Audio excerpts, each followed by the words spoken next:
going on, you loyal listeners? Thank you for tuning in to the L Squared Podcast. I'm your host here, Luke Larson, and joining me today is actually a special guest, a returning special guest, our resident DC superhero expert. What are we calling that? Sure.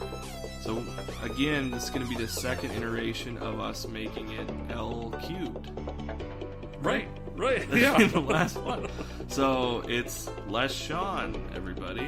Hi, everybody. Happy to be back. We're happy to have you. The loyal listeners are clamoring. So on the last one, we left it with saying that we were going to see Aquaman and Shazam together. And we've done that. Yes, we did. So based on this new evidence, we're going to try and determine, do DC movies still suck? We're not sure yet. So, I'm sure. I don't know about you. Well, my opinion's the only one that matters, obviously. So Aquaman came out a few months ago. Yep. And then we waited till we saw Shazam, and then I twiddled my thumbs. I've been asking every week. Every single week. And I've had so many excuses. But we're here. So, let's just get into it. So we saw Aquaman. Yeah. What are your thoughts? What were your thoughts about Aquaman? I mean, so behind the curtain here, I already know his thoughts about Aquaman, but you guys don't. So we're going to try to fill you. Okay. Well, I loved it. I thought they did a fantastic job. It was such an amazing job they did of world building. They built out Atlantis and all these cool locations and characters and creatures, and other people seem to love it too because it earned $1 billion. Right. That was shocking. I did not think it was going to be that big, especially for Aquaman. Yeah. Can you imagine, Aquaman was the first DC movie to make $1 billion? I know. I can't. That's weird. Yeah. That shouldn't happen in the real world. It was good. I liked it, honestly, more than I thought I would. Yeah. And it was fun. I think that Jason Momoa is a bona fide superstar now. Oh, yeah. He's great in that role. I wasn't sure what I'd think about it. It's not a perfect movie. Oh, no movie is. Well, tell that to McGruber. No, I'm just kidding. It was, but it was super fun, and they kept with the light energy, sort of just kind of that consistent light tone, and it worked well.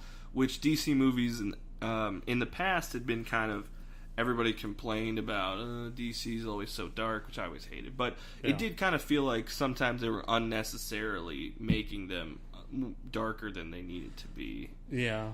So this was nice that they kept with that kind of lighthearted feel, and the effects were really good. I really liked the unique kind of underwater effects, because a lot of the movie took place underwater, which I'm sure was hard to film. Oh yeah. But they did a good job, and I was sold on Jason Momoa as Aquaman. Yeah. Even though did I talk about watching Justice League on the last one? How I got 10 minutes in. Yeah. And Have you ever watched it? I haven't. It's so disappointing. Back. And it was the Aquaman scene that I just was I don't care. Shut it off. I should go back and watch it. But it's just so here's the deal. If you guys haven't heard the first episode of where we talked about do DC movies suck, you should listen to it. But I'm gonna reference back to some of those points I made. But it's where is this universe, quote unquote, headed, right? So are we on an upward trajectory? So leaving Aquaman, I thought, okay, that was good. I really liked it. Yep. and if we can keep up with these string, and I think I probably said in the last one, what DC really needs are 2 or 3 really good movies in a row. Yeah. Successful, boom, boom, boom. Get get the expectations up, get the hype up, because when Wonder Woman came out, that was great. Everybody was back on board. We're like, this is awesome. And then Justice League, and it was after that. And it was like, they just need to build some momentum. So this was a good another first step. Yeah. And it's like, okay, this is another, hopefully this isn't just another one offshoot, DC movie that people seem to enjoy. And then we had Shazam, which I was very excited for. Yeah. And I was a Captain Marvel Shazam fan growing up. Me too. And I gotta say, I loved it. I loved Shazam. It was really fun, and it was pretty much what I thought it would be, and I was really excited for it. Sure, yeah, and just I a really good, fun movie with a lot of family. Yeah, a lot of family, more than I kind of expected, and it was nice. It brought like a good, tender-hearted feel to it, and Zachary Levi, right? Yep. Is that who plays Shazam? Was great. Oh yeah. I kind of, at first I wasn't sure if I was going to buy the Zachary Levi as Shazam, and then the kid being Billy Batson. Yeah. If like I was going to buy that was the same person, like when he goes Shazam and then he's the superhero, and when he goes back, like I wasn't sure if that's kind of a hard thing to pull off. Yeah. But I think that it worked really well, and I did buy it, because like even the little differences, like as the kid, he's a little bit more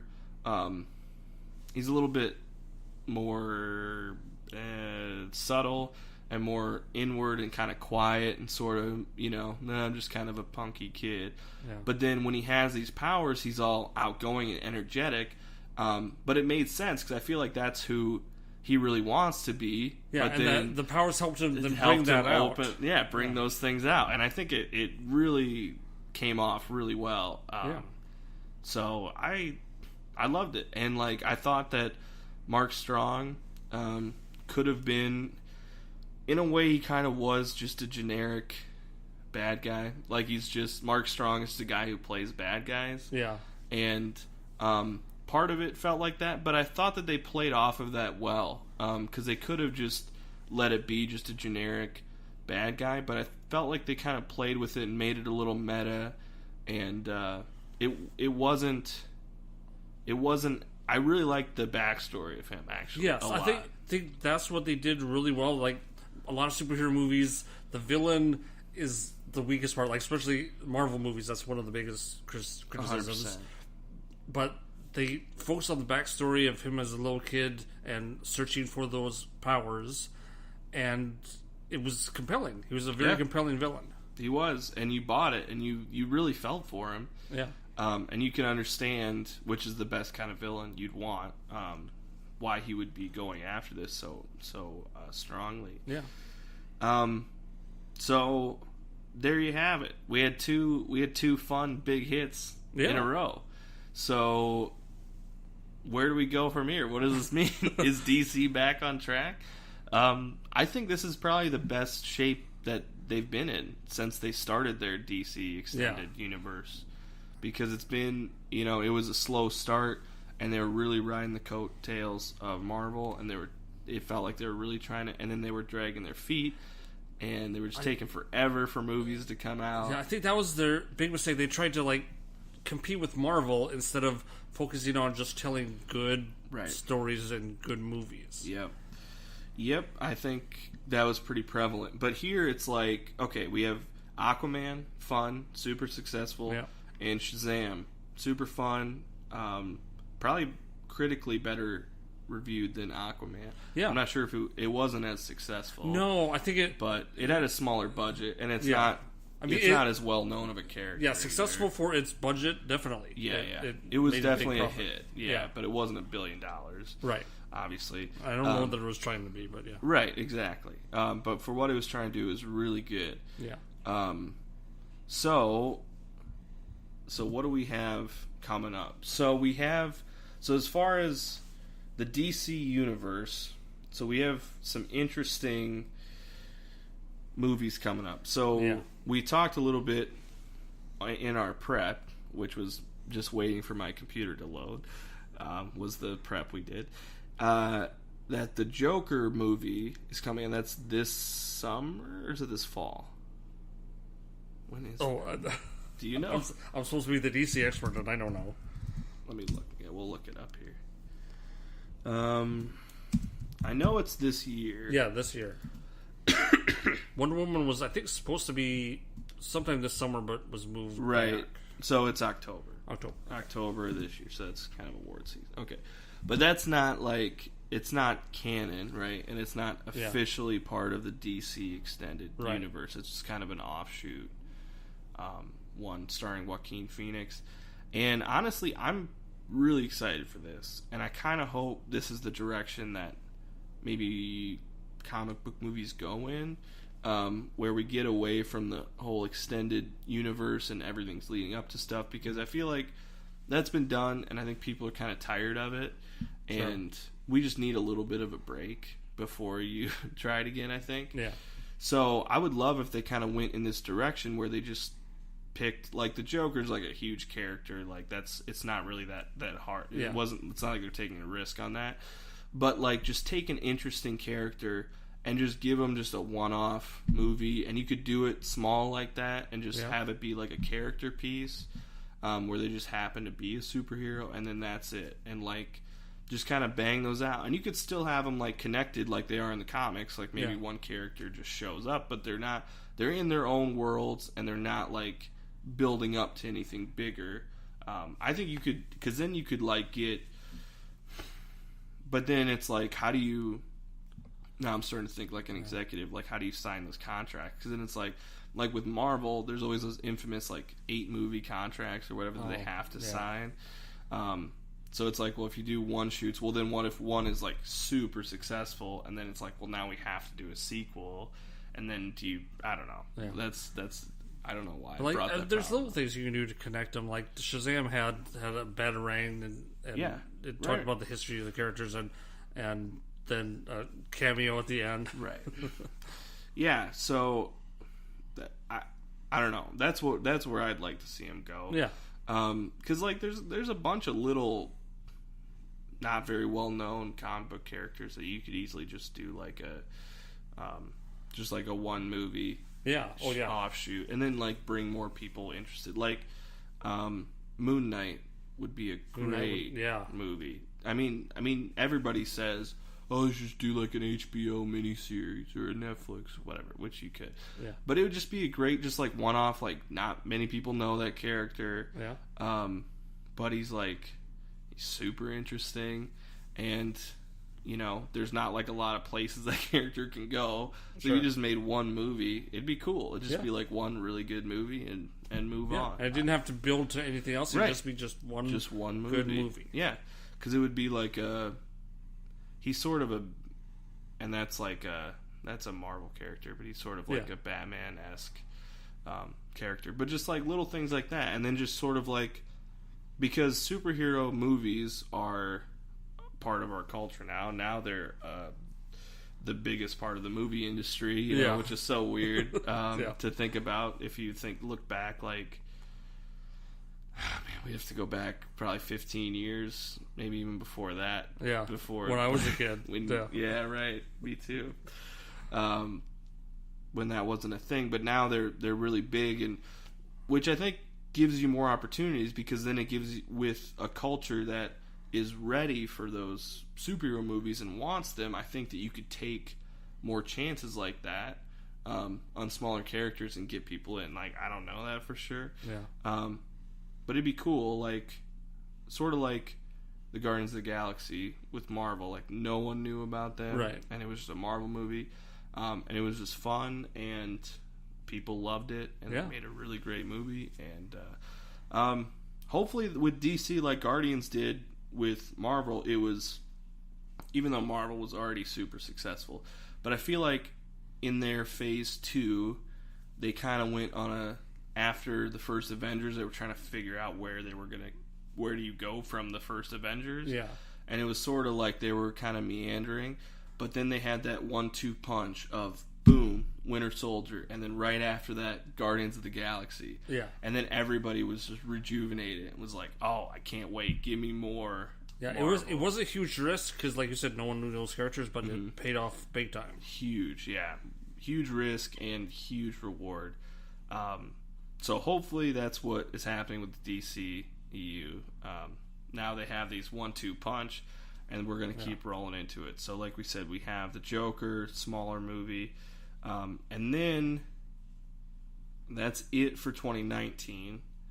So now we have a couple movies on the slate. So Birds of Prey, and there's a longer title than that. Yeah, the title is hilarious. The Fantabulous something of Harley Quinn. But yeah, it's just a weird long title that's just kind of fun. Yeah, which fits well Yeah. with Harley Quinn. And that's in 2020, in February. Now we'll introduce some really cool characters like Renee Montoya and Huntress. So we talked about Suicide Squad in the last one. Yeah. And we both agree that I think that Margot Robbie was amazing as Harley Quinn. Yeah, the casting and the characters themselves, no problem at all with that. Yeah. The story had a problem. Yeah. And the editing. And, well, there was, more than one problem. Yeah. But I think everybody is on board for a Harley Quinn solo movie. I think that movie's going to do really well. Yeah. So the full title is Birds of Prey, and then parenthetically, and the Fantabulous Emancipation of One Harley Quinn, which is great. That's a great title. Yeah. So it's directed by Kathy Yan. I'm not really 100% familiar with what she's done. I know Margot Robbie was like really campaigning for a female director for that movie. Yeah, which is great. Yeah. Just doing some reading here. I don't recognize any. So it looks like so it follows Harley Quinn as she joins forces with Black Canary, the Huntress, and Renee Montoya to save Cassandra Cain from Gotham City crime lord Black Mask. So Black Mask is awesome. Yeah. He's a really cool character. And then with Black Canary, that's our link to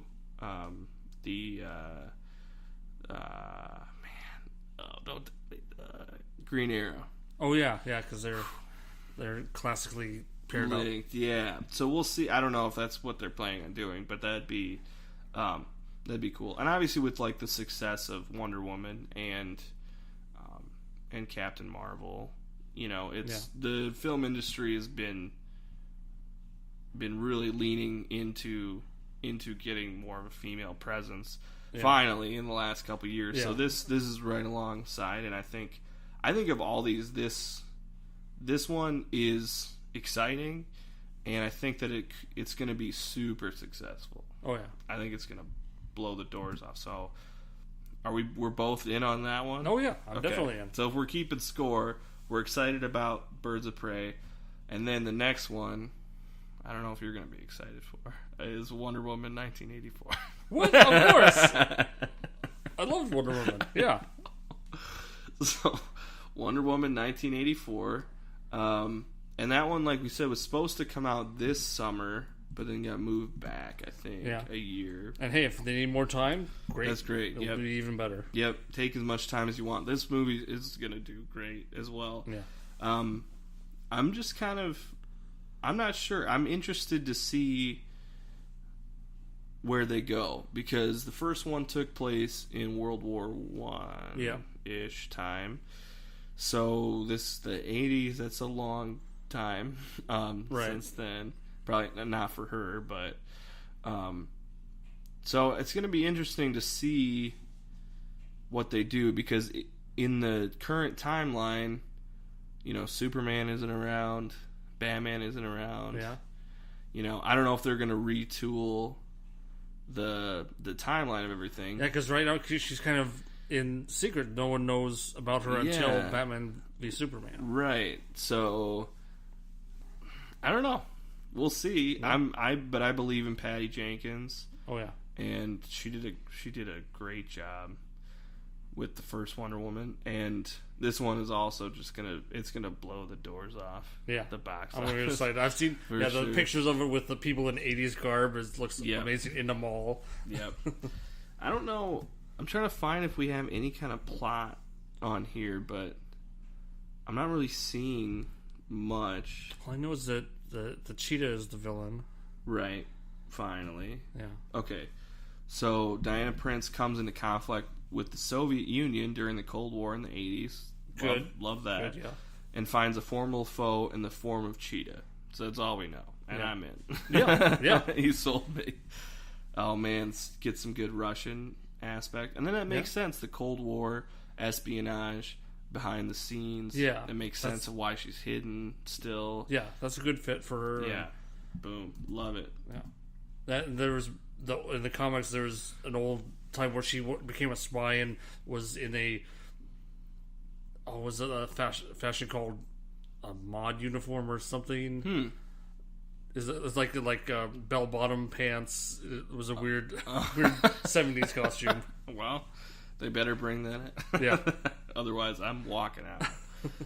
So then, after that, is this movie ever going to be made? But The Batman, Matt Reeves directed The Batman. So, huge news just dropped. Was it last week? Yeah, last week. So last week we know that Ben Affleck's out as Batman officially, which sucks. Can we just talk about that for a second? Yeah, because he was a good Batman. He was really good. Yeah. He was really, really good.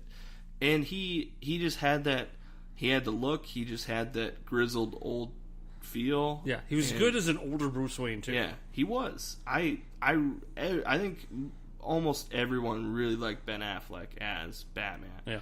But it just sucks that he was in a not good movie. Yeah. And then another not good movie. Yeah, and I'm sure he got sick of it. Well, it's also again, I'm just gonna reheat thoughts from the previous episode. Sure. But I just hate how Warner Brothers handled that. Because when he signed on, the deal was that he was going to be Batman in a couple movies, one or two, and then he was going to direct the solo Batman movie starring himself. So he's going to write and direct and star in a Batman movie. Yeah, I remember the story was he was working on the script with Jeff Johns, the yes, famous DC Comics writer. And if you haven't seen Ben Affleck's film, he's a very good director. Yeah. He's really, really good. Oh, and I loved Argo. Yeah, Argo's great. The Town is great. Yeah. I didn't see his most recent one. And that was the thing. He had a movie, it was Live by Night, I think it was called. It's like Prohibition era, whatever. But it was not that long after he got announced as Batman, I think. But anyway, so Warner Brothers, they're just so herky-jerky, and they just have all these stupid reactions to stuff. Overreacts every time. And it was so he got announced, and the backlash was huge. It was so polarizing. And I was excited for it. I was I think Ben Affleck could be great. I think I was one of those morons that wasn't sure about... wasn't sure about it when he was first announced. Yeah, but it's easy for me to say that because I have no proof of it, but I do remember. So, but then... So he was announced, and then I think Live by Night came out in 2015, I think. So that was before Batman v Superman came out. Yeah. And it didn't do very well. And then it was and that was a Warner Brothers picture. Yeah. And then right after that, since I don't know if it lost money, but I know it did not do well. And then all of a sudden it was oh, he's not directing anymore. Matt Reeves is directing it. Matt Reeves is the director of the last two Planet of the Apes movies. Yeah, good which director. Are great. Yeah. He's good. I've loved those two movies. Yeah. I think he's a really good director. So I was when that happened, it was I feel like that's an overreaction. Sure. And they're just well, it's just so plain in my head of just well, which one are we going to go with? This guy's movies make money. This guy's movies don't make money. Yeah. And it was kind of written on the wall when that happened that it was Affleck was going. Yeah, that there was an expiration date on it. Because it's and you can't blame Ben. Like, would you want to be starring in a movie directed by somebody else that you were supposed to be directing? Yeah. And it's like, how is there not conflict there, and how do you not like go back and forth, and obviously have different ideas about it. So Yeah. it just sucks. It just unfortunate. And then since then, like in Batman v Superman, he was great. He was maybe the best part of that movie. Yeah. Such a great Batman. And then Justice League, I turned off after minutes. I don't know how he was in He the was. rest of I thought he was still He was good in Justice League. And then, yeah. Some fans weren't sure about it. This will be a spoiler for you, but he cracked a couple jokes as Batman. Wow. And there's not people's picture of Batman, but I thought it worked great. Yeah. Okay. Well, that's... Now I'm going to have to see it, I guess. I know. I'm trying to get you to see it. Oh, man. So, anyway, the big news that dropped last week was that they finally found their Batman. Is it official? It's not official, but it sounds like they're finalizing a deal with Robert Pattinson to be the next Batman. Yeah. The sparkly vampire from Twilight. And Batman. I got to tell you, I'm psyched about it. I think I am too. Yeah. I think he'd be good. That was a real high five, guys. Yeah, because it's so annoying. Everybody's just like, oh, the Twilight guy. And look, I hate Twilight as much as anybody else, if not more. I've hated it. I hated it when it was popular. When people still liked it, I hated it. Before it was cool to not like it. Because I was like, I'm a real vampire fan, and these movies are dumb. I don't like, whatever. But, like, since then, he's done a bunch of really good work. Like, I'm super excited for The Lighthouse Keeper, I think it's called. It's in its festival run right now. It's a smaller movie, and Willem Dafoe. He's got a great mustache. That's all I really know. So I'm in. Okay. But he, Water for Elephants, people say is good. I haven't seen all of it. And then, like, it was last year, 2017. My favorite movie of that year, spoiler alert, you should go back and listen to our episode of the top 10 movies of 2017. My number one was Good Time, starring Robert Pattinson. Okay. And I just rewatched it a few months ago, and I wasn't sure how I'd feel about it because I thought that maybe I loved it so much because I just didn't know anything about it going into it. I was completely blind. I didn't even know who was in it. Right.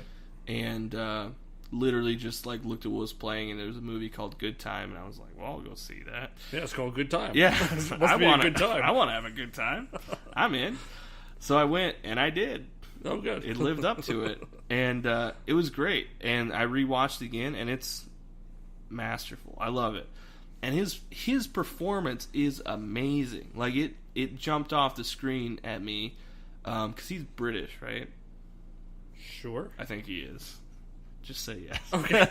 I'll just agree with whatever you say. But his accent in that is amazing. Like, I don't know what kind of accent it is. American somehow. But anyway, just like his whole performance was like, it was on another level. Like, it was crazy good. So after that, I was like, I'm in. I'm sold on Robert Pattinson. Yeah. And then when they announced him, I'm in. It's like I love it, and it's like if we haven't really seen, like, he's sort of a tall, kind of lanky guy, sort of wiry. Yeah. And it's like we haven't seen a Batman like that, so it'd be interesting to see. Like, obviously he's gonna beef up and he's gonna put on weight, but like your frame is your frame. Like, you can't really like put that much more on. Yeah. So it's gonna be interesting to see. A lot of people. I kind of feel bad for Armie Hammer because Armie Hammer is like the guy that everybody's talked about to play Batman. Everybody's pointing to for a long time, and he's really good. And he's got the chops for it, and he's got that great chin. But he's been a finalist like so many times and just hasn't gotten it, which sucks because like he looks like he would be Batman. Sure. Like, you give him dark hair and slick it back, and he's got that build. He's tall, and it's just, he would be a good one, but it's just not going to happen Yeah. for him, I don't think, because he's already almost too old. So after Robert Pattinson's run is done, if it's official, he's probably going to be too old at to play, which just sucks for him, but I don't care. Yeah. But and if I was already on board for the Batman movie because Matt Reeves talked about it being a noir detective story. It's like, awesome. Yeah, perfect. Yep. That's what you need to do with Batman at this point, because it's really like, in my mind, that's the only option to do, because we as a culture love Batman, and we've loved Batman forever. So we know all Batman's shit, we know we don't need to see him fall down a well and have, we don't need to see pearls get ripped off, we're probably going to, which is fine, but just we don't need to spend time on it. But we all know the Joker, we all know, I would assume most of us know Penguin, and he's got the best rogues gallery. Anyway, I'm just saying but on screen we haven't seen an actual gritty detective Batman. We've gotten plenty of superhero Batman. Yes. We need more detective Batman. Right. Because he's called the world's greatest detective. I don't know who gave him that title, how he earned that. But we need to see more of it. And it's that's perfect. Everybody's going to be excited for that. Because literally you could do anything Batman and people are going to see it, and it's going to make money. Yeah. But to inject more life into it, that's great. I had heard rumors about possibly the movie being The Long Halloween, which I bought, that graphic novel, but I haven't read it yet. No, this is a good story. Yeah, that's what I've heard. But just anything like a noir detective film is great. That's awesome. We need that. So, and I believe in Matt Reeves. I haven't seen much. I don't know if I've seen his other stuff other than the Apes films, but just based on those, they're very good and very not easy movies to make. So I just, because I feel like there's so many ways that this movie could go wrong, and I think I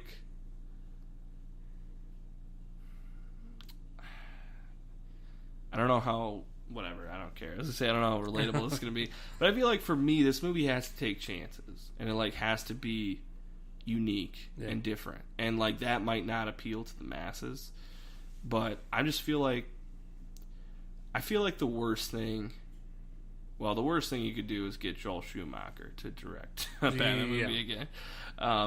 But just the paint by numbers, dark, gritty, just whatever Batman movie, that right away everybody's gonna be like, that was really good, and then everybody's gonna forget about. I feel like that's the worst case scenario for me. But I just really want them to take chances and to just give us things that we haven't seen in a Batman movie before. And people talk about this too, but it's we haven't really seen much of the Bruce Wayne aspect of Batman in movies either. The billionaire playboy aspect of it. We've seen it from time to time as a placeholder, but not dove into him actually acting he has to be a playboy and kind of irresponsible and just kind of, we haven't really seen him have to do that. So that'd be interesting too. I mean, I don't know if they're going to do that, but so I will see that movie. Me too. So that's 3 in a row that we're excited. We're both excited for. Yeah. This sounds like an upward trajectory for me, to me, and for me. So then the next up. So this is an interesting one. So the next one on the list here is the Suicide Squad. Don't forget the not the Suicide Squad, August 2021, with directed by James Gunn. Yep, directed and written by. Okay. And so we talked in depth on the last one about Suicide Squad, the first movie, and how I'm very disappointed with it, and how there were so many things that I thought they could have done right, and sorry to interrupt, but there were things that it got right. It got the characters right. It did. Amanda Waller was great. Perfect. Deadshot, Will Smith. Well, that was Will Smith. Right. Played Will Smith. They But could have done Marco that better. Robbie, Jai Courtney. Great. Some of the other characters were also great. I forget now. Slipknot.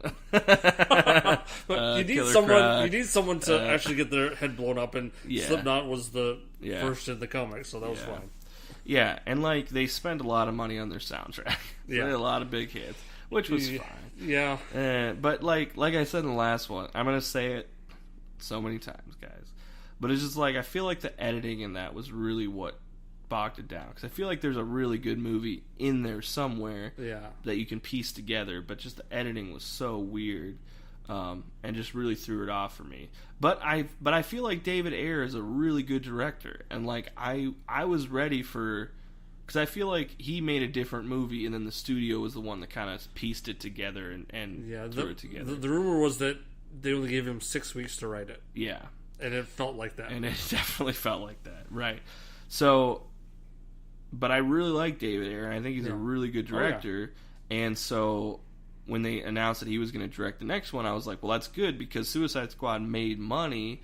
So I feel like they would be a little more hands off for the sequel. And I was excited to see what he would do with it. And with enough time, he could do a good one. He really could. But that's not going to happen. No. So I think that what hurt him was Bright, that came out on Netflix. It was like a movie with Will Smith, and he's a cop with like a monster partner. Yeah. It was written by Max Landis, I think.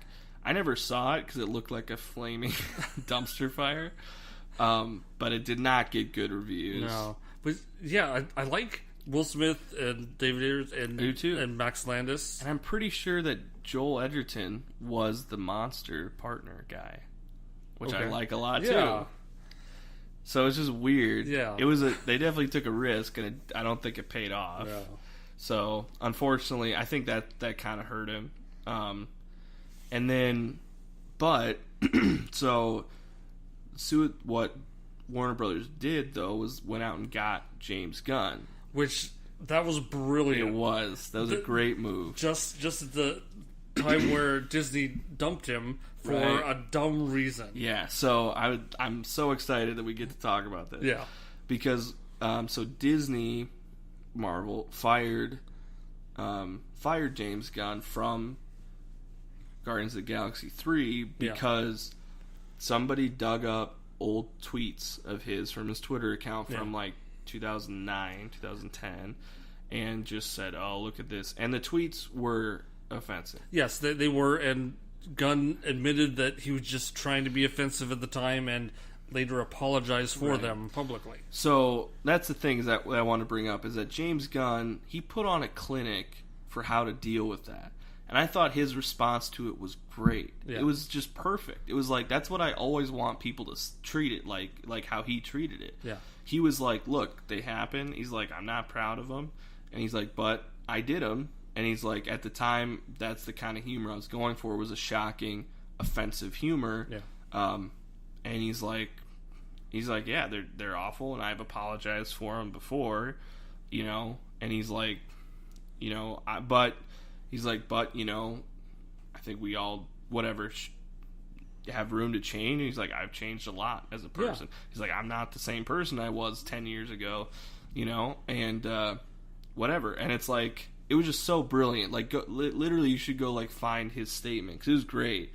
And I was like, this is perfect. This is how people should handle it. Yeah. And then Disney still fired him from Guardians of the Galaxy 3. And it was like, oh man, because it was like, I mean, I get it for PR, but it's like, and people made such a great point. Like, Guardians of the Galaxy movies are about these people who have bad pasts and rough pasts, but they overcome it together by doing, you know, and being something good. And it's like, that's what he's doing. That's what he's done. Exactly. So what do you mean? You're just gonna so it just. And, yes, the worst part of the internet lately is that we punish people for things they've done in their past. Yes, and no matter if they've grown or changed or learned from that past experience, it's just, if you did something bad in the past, you're right with no context whatsoever. No context, which sucks. It's like the Kevin Hart thing. I talked about this with Stephen Pratt, the comedian that came on the show. We had talked about Kevin Hart being fired from the Oscars for the exact same reason. Yeah. Kevin Hart didn't handle it as well as James Gunn did. Right. Because, like, I knew some of those jokes because I was watching his stand-up at the time. So, like, I had seen them. But the thing is with him, especially, it's like, well, he's a comedian. And he was doing those jokes on purpose. Yeah. To be offensive and to be a little bit whatever. Yeah. And at the time, in that culture, like, that was a little bit racy of a joke, but it wasn't, I don't know. At the time, it was like, it wasn't as big of a deal as it is now. Like, if now you made those jokes, it would be a lot bigger of a deal. Which, you know, granted, it probably should have been at the time, but it wasn't. Like, and I'm not saying what's right or wrong or whatever. I'm not saying they weren't offensive, but just at the time, it was like, well, it's not like he was hiding it. It was public. It was out there. People knew about it. I've always, in my opinion, had always known about it. Yeah. And I didn't think they were that terrible. In all the premises, it was Kevin Hart was the one being dumb. Like, every joke is like, well, I'm the dumb one here. It's not, you know. So it was like, whatever. So I was a little bit over, whatever, an overcorrection. But I will say I actually really enjoyed not having a host at the Oscars. That's a whole different story. Although I was campaigning hard for the Muppets to host. That would have been a whole different kind of show. Oh, but those hecklers would have been great. Yes. That would have been the best part. Yes. All right, you sold me. Damn it, they missed an opportunity. So then they fired him, and I was super bummed out for James. Like, I felt for him, but then Warner Brothers did a great thing, scooped him up and said, "All right, if Disney doesn't want you, we'll take you." And I think that might have woken Disney up a bit. Yeah, it did. And they were like, "Oh shit!" And they were like, "Yeah, we don't care. Put him out there. We'll take him." And so he started working on the Suicide Squad. And then Disney was like, "Ah, shit!" And then they rehired him for Guardians of the Galaxy 3. I think he had a big backer in Kevin Feige. Yeah, that's very true. Yeah, Kevin Feige went to bat for him. Yeah, and that's the right move on Disney's part to bring him back. And it was like Disney was like, you know what? You're right. People can change and they can learn from their mistakes, and we have to, you know. And we think he had, and it was like that was great on everybody's part. So I'm super pumped for James Gunn to be able to like have like he handled it so well, and he like honestly got a really great like outcome of it eventually, because he got 2 huge movies he's going to be doing. Exactly. And like, you know, the Suicide Squad, they're going to like take jabs at Marvel, and you know, like he's a little bit stung by that. And it's just so great. I love it. And then like for Disney to come back and hire him back is great too. Because no one else can do Guardians of the Galaxy. No, it's so his. They almost tried to do a half measure of using his script, but at that point, just hire him back. Yeah, exactly. It's like, no. And Guardians, it's just so James Gunn. Like, it's his. He brought it here. He's so part of it. Like, you got it. It's his. Like, come on. So, anyways, Suicide Squad. So, it was going to be called Suicide Squad 2, or just they were going to have some title for it. Sure. But then they renamed it The Suicide Squad. And they're still in pre-production, so it's not 100% clear exactly what the story is or where it's going to be going. And I know that they initially brought in Idris Elba to replace Will Smith as Deadshot. Was that ever true, or was that like a rumor? I think it was true, but then they announced that he's going to be playing a different character, and Will Smith might come back in a later thing. Yeah, or maybe not have Deadshot at all. Right. Deadshot is kind of tied to the Suicide Squad, but he'd be fine without it. He would. And like Deadshot in the comics isn't that interesting to me. Like, he's fine. He's just basically DC's Bullseye. Yeah. Like, he's just really good at shooting stuff. Yeah. But I thought, like, you know, I didn't really like that they made him an anti-hero, but it's obviously Will Smith. But I liked his character. Yeah. And he did feel like the leader of the Suicide Squad, and so it made sense. I like that they added his daughter, because that was a recent comic.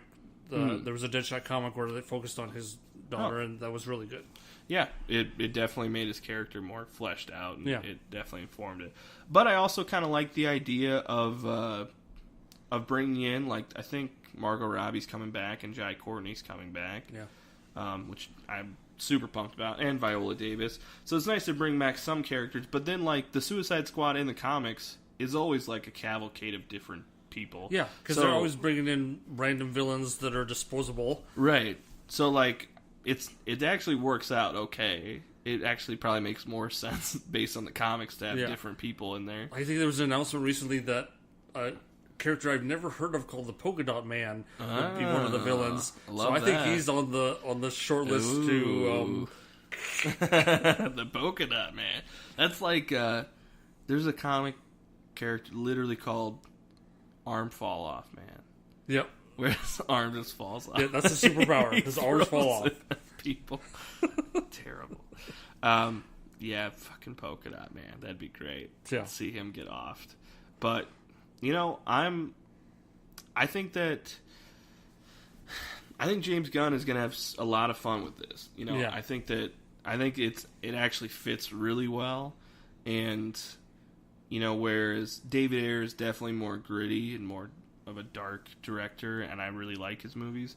James Gunn has a good mix. He's sort of more dark comedy and a lighter humor, but also like can be pretty dark. Which is fitting for Suicide Fitting, Squad. very much so. So I think that this is actually, it's probably going to make, and with like DC turning towards, like we saw the recent developments of Wonder Woman and then Aquaman and Shazam, a lighter tone, more fun. That kind of fits in better. Yeah, with where they're going. So, man, that's 4 in a row that we're excited for. I think so, yeah. That I'm also excited for. What's happening? I don't know. I'm in some kind of mood today. Love to see you again tomorrow. So then we have The Flash, which is slated for 2021. And I don't know if this is ever going to happen.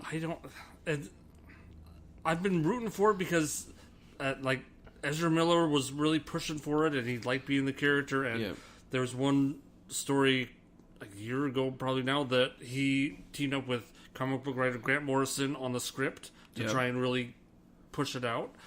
But I don't think it's ever going to happen. Yeah, because in 2013, they announced that they were developing a Flash movie. 2013. Yeah. And then in 2014, The Flash was announced with a 2018 release date. And then and then in April 2015, a story treatment by Lord Miller, Phil Lord and Christopher Miller, and then they were going to be directing film, which would have been great. Yeah. But then I think that they probably got too busy or it got pushed off or whatever. Yeah. And then they got replaced and they dropped out, and then they had creative differences with the studio, obviously. And then it's blah blah blah blah. So it's just been in development hell, and it's just, I don't know if it's ever going to be made. So like again, I didn't watch all of Justice League, so I don't really know how the Flash is. He was a little bit annoying for the parts that I saw, but it's tough because I don't really like the mechanical suit for the Flash. Like, I don't know, but sorry, I just thought of something. Okay, but the CW TV show Flash, I really liked. Yeah, I really liked that. Oh show yeah, I'm a big fan of that show. Yeah, it was like, there you go. That's how you can do Flash. Yeah. Like, that works pretty well. Don't even need a movie. Yeah. Oh, we did it already. Cool. Yeah, but I don't really like the Iron Man type mechanical suit. I don't know if that was in Justice League as much, but it's just annoying. Yeah, it made sense that it was like spacey friction canceling stuff, but I thought he was a highlight of the Justice League movie. Okay. That you haven't seen yet. So yeah, later in the movie, he's definitely the newbie that doesn't know what he's doing, doesn't know what he's doing there. Sure. And is kind of the heart of the team. So I am wearing a Flash shirt right now, which I just realized. But you're a big Flash fan, right? He's one of your favorites. One of my favorites. Yeah. So it's tough because it's like, okay, here's an interesting question, I think. So have you seen X-Men Days of Future Past? The movie, yeah. Okay. Yeah. Good. I mean, I kind of already knew that, but I just had to make sure. Yeah. So that kind of woke people up to because they have a great sequence with Quicksilver. That stands out. Yeah, right. That's brilliant.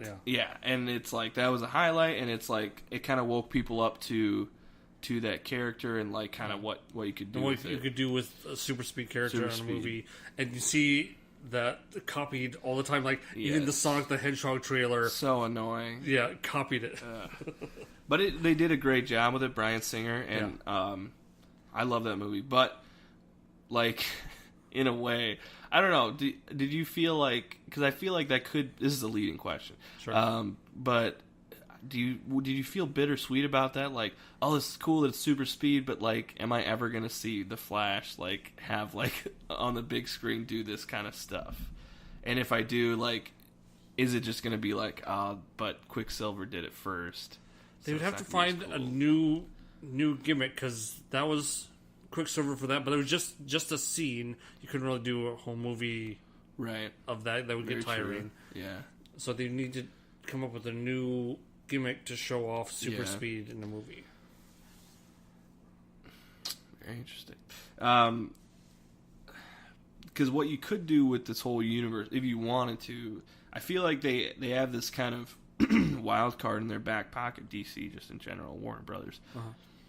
If they wanted to, with all this restructuring, with a different Batman stuff, you could do Flashpoint. You do Flashpoint Paradox, and kind of to reset everything, reset the universe. Because in the comics, it's a great run. It's a great story. It's super fun. Love it. That like made me like the Flash again. Like, I did not like him, but I was just kind of like, oh, he just is what he is, whatever. Yeah. And then that was kind of like, oh shit.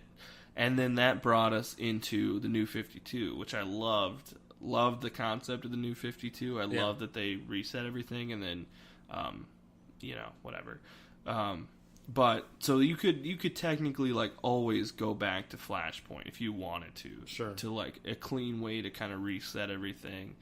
But I don't know. There's always rumors of that. Yeah, I don't know that it's necessary. Yeah. Do they just recast Batman and tell a new story? Right. I don't know what they would do for. I don't think you. Yeah, I don't think you need to, especially with the culture we're in. People like know stuff, and they're not dumb. Yeah, we know so much about the movie making process. So you don't need it. Yeah, no, you're right. Well, like you being a big Flash fan, I'm not like. Usually, characters have big staples like tentpole stories in their lineage.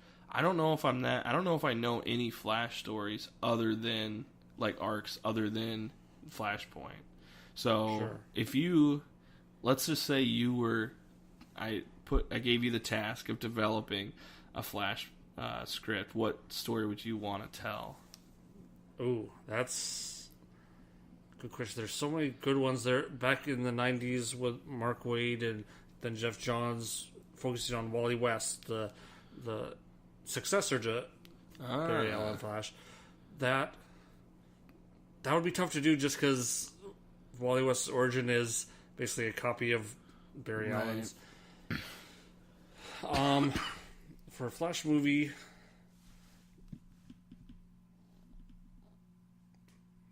I don't. I'd put you on the spot. Yeah, any one story would be difficult.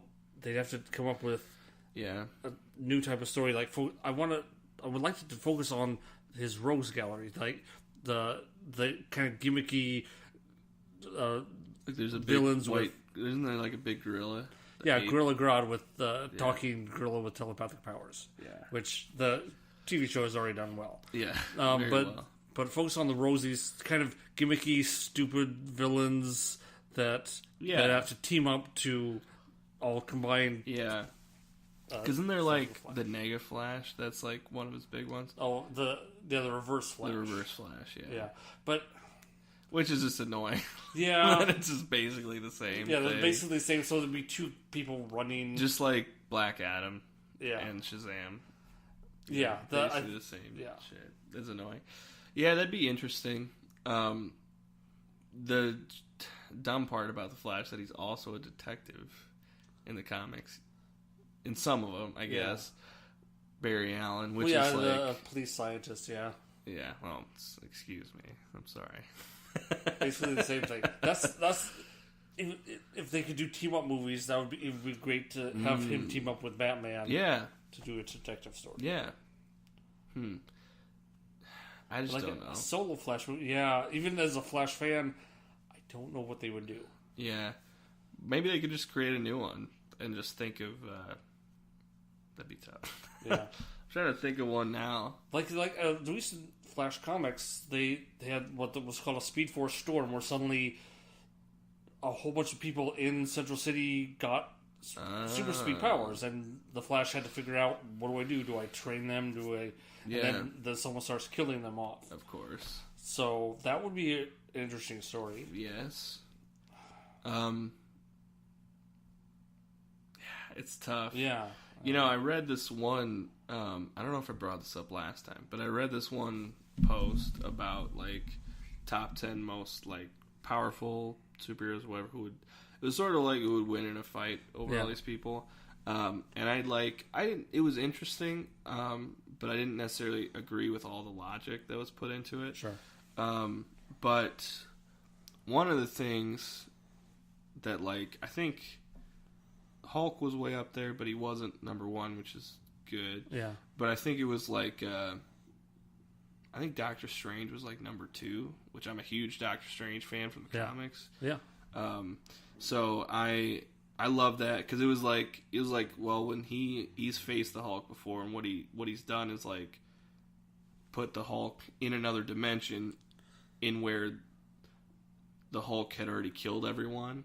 So he didn't have anything to do, so then he just went back into Bruce. He was tired, and then just that was it. Just boom, easy. And I was yeah, that's awesome. Yeah. I love Doctor Strange. But then, they said that the Flash would beat everybody because he's so fast, that it was even Doctor Strange wouldn't be able to cast a spell, because he would just stop him in a millisecond, I was okay, maybe. If you with fights like that, I've had discussions like that with people.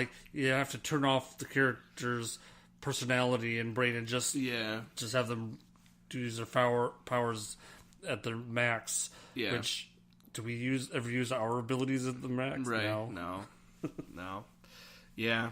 I don't know. That's tough. God, maybe we figured out why this has been so hard to develop, because it's what story do you do? How do you do this? It's kind of hard. How do you challenge the fastest man alive? Yeah.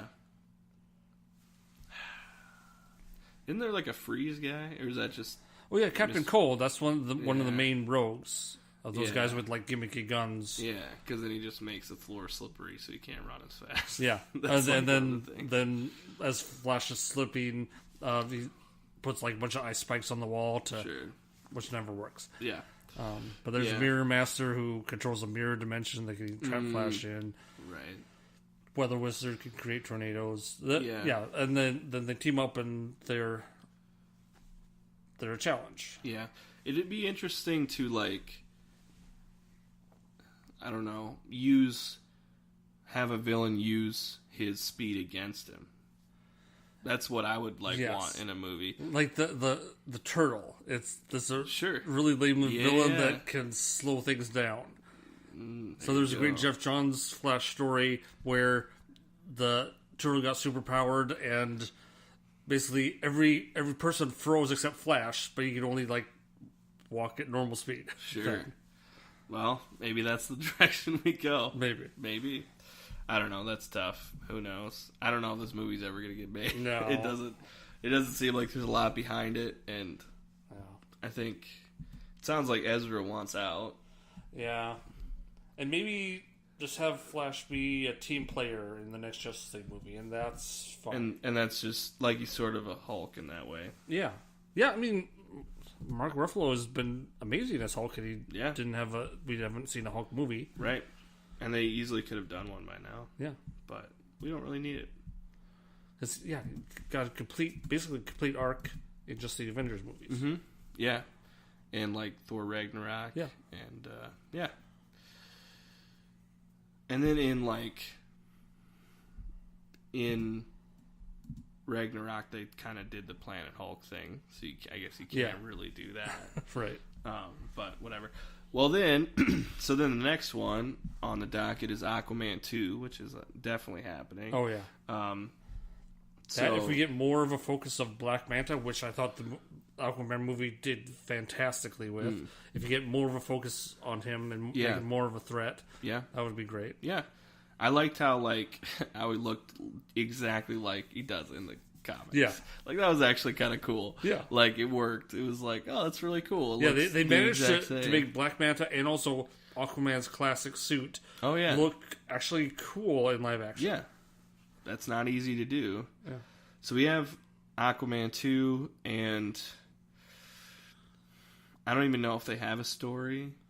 But I believe that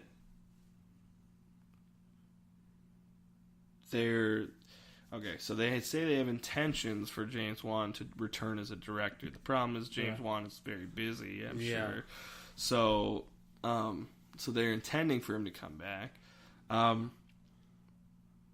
I think out of a sequel, I would want them to kind of tighten things up a little bit. I felt like they were a little fast and loose with the first one, which is fine. It worked well. Yeah. But you could kind of tighten things up, and you could not necessarily turn it on its head, but, give Black Manta a bigger role.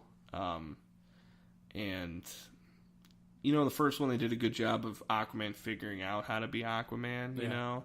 And then now he is, so he's going to need a foe to kind of, to match up with.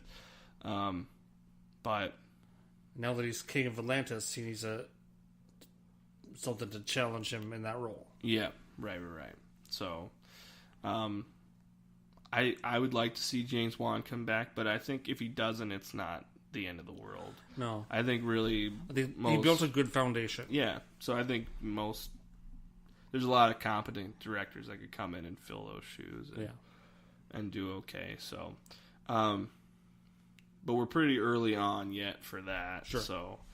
and then, just some in development. So we can kind of talk about these, because these are all the ones that are just floating out here, that we don't really know if they're going to be made. They're not on the schedule, we'll say. So there's still a Lobo script floating out there. Lobo's a cool character. It's a cool character. Could be a good, really gory rated R movie. Yeah, I would love a Lobo movie. I think that,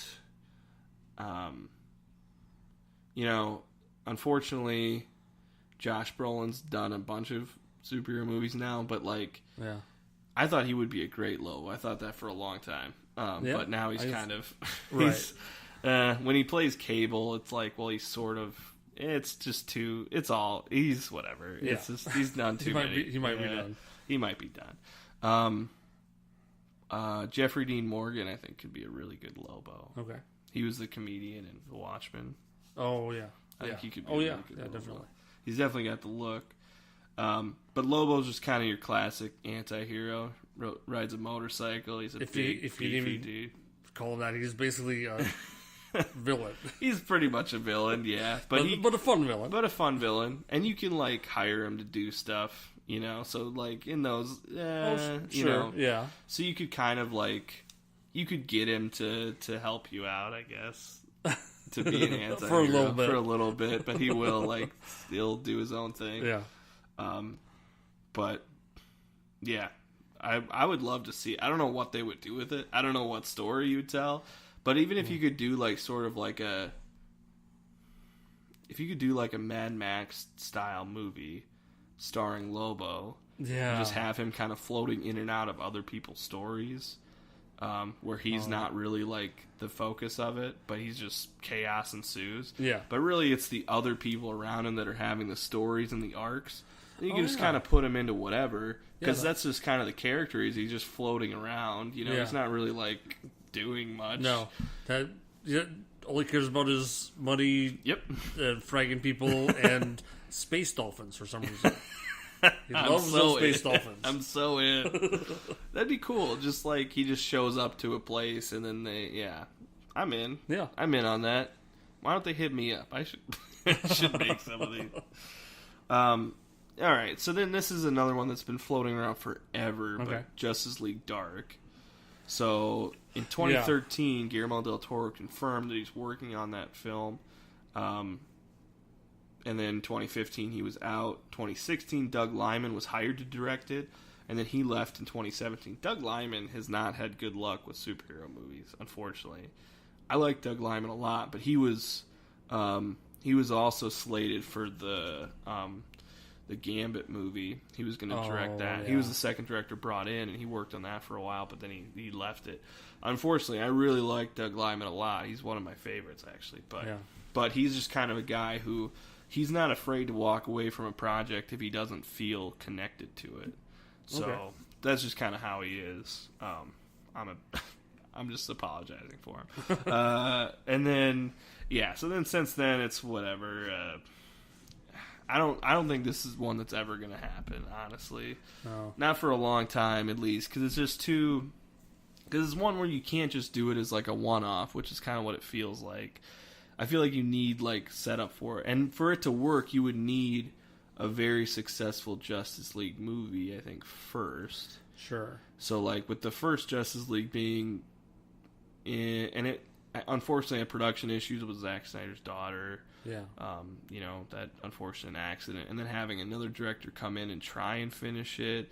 And then you're also spinning all these other plates on top of all that. So it's like, it's just, that movie was destined not to be great. I think originally it was titled Dark Universe, so it wasn't connected to Justice League. Yeah.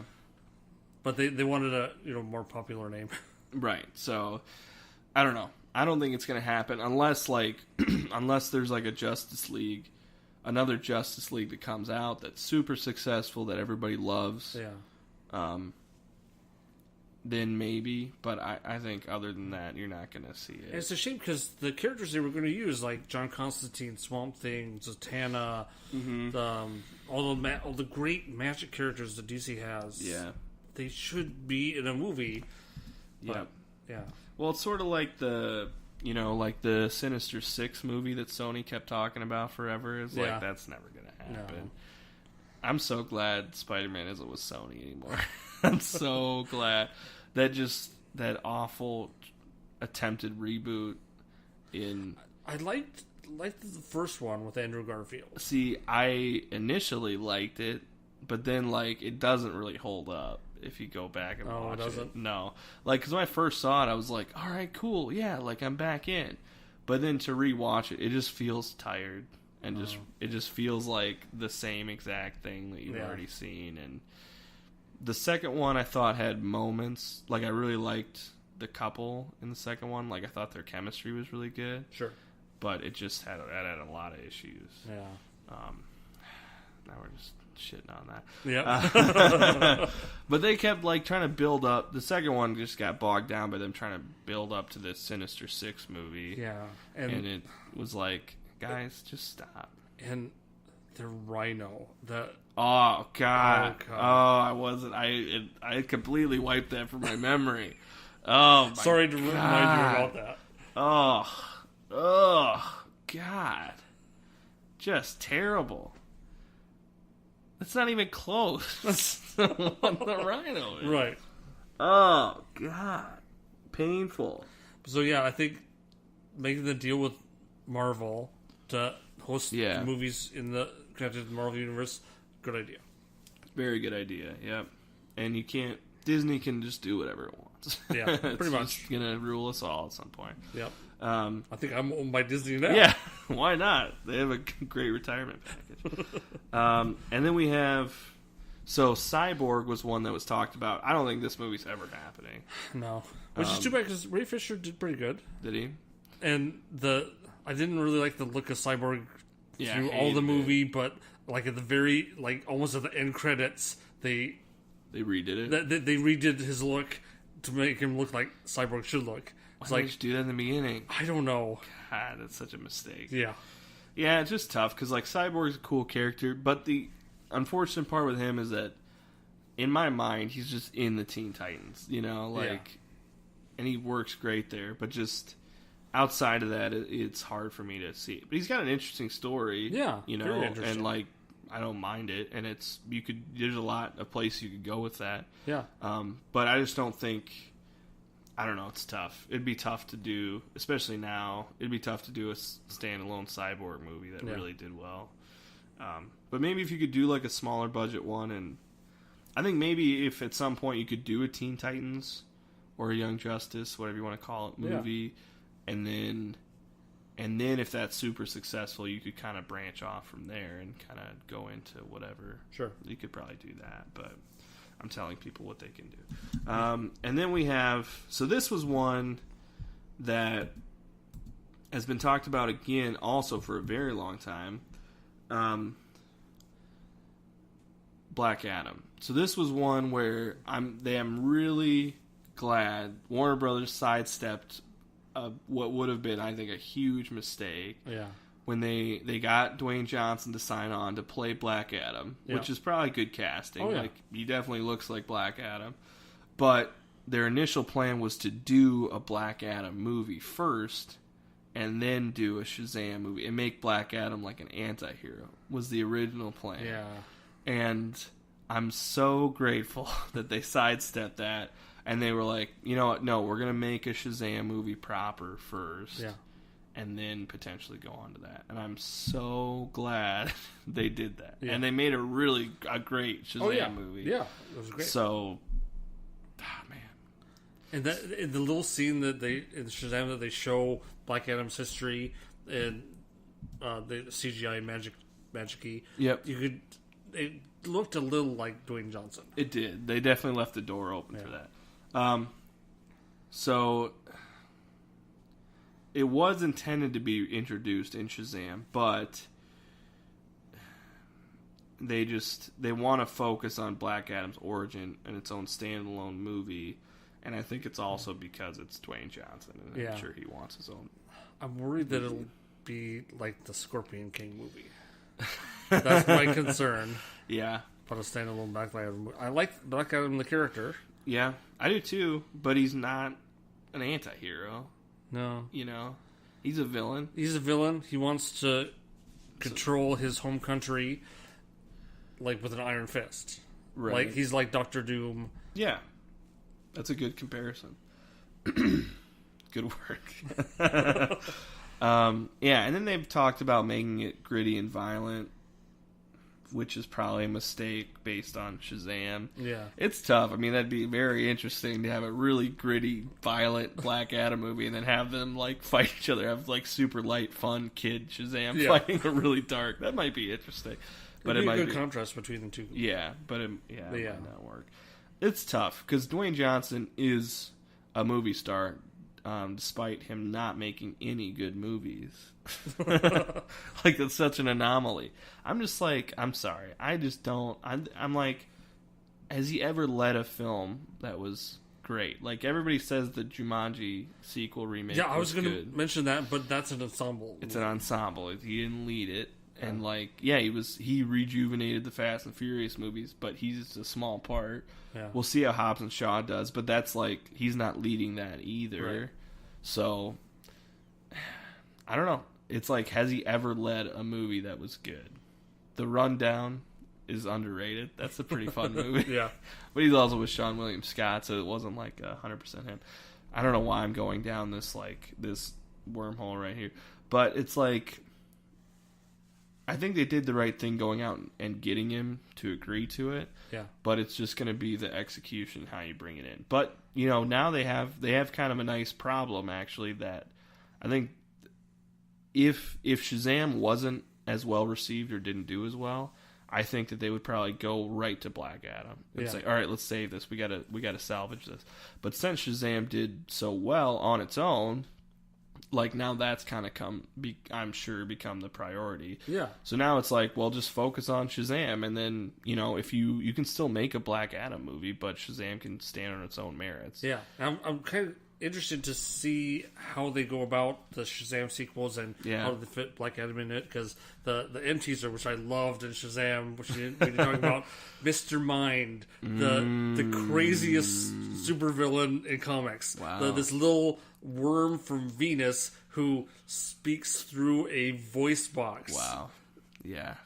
I love him. I love him. And I loved seeing him on the movie. So He's real. yeah. So if they do like one sequel could be focused on Mr. Mind and assembling his monster society of evil, and he mentioned the Magic Lands, which surprised me because Jeff Johns just started a Shazam comic this year that is exploring those. That is a new concept. So I've never seen a comic book movie focus on something that's happening in comics now. That's interesting. So it's unknown, and I don't know what's going to happen with it.